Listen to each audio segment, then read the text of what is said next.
Angkatan bersenjata Rusia memamerkan rekaman momen puluhan roket yang membabi buta di posisi tentara Ukraina.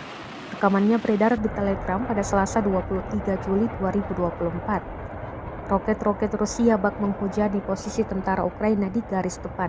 Dalam keterangan unggahan disebutkan, prajurit kelompok utara Angkatan bersenjata Rusia menggunakan sistem peluncuran roket ganda Grad menghancurkan posisi benteng militer Ukraina dengan cepat menurunkan suhu di garis depan. Akibat serangan brutal ini sejumlah tentara Ukraina tewas dan amunisinya lenyap. Sayangnya tidak disebutkan lokasi roket Rusia yang beraksi ini. Kendati demikian, rekamannya kini telah menuai berbagai komentar dari warganet.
Download Tribun X sekarang, menghadirkan lokal menjadi Indonesia.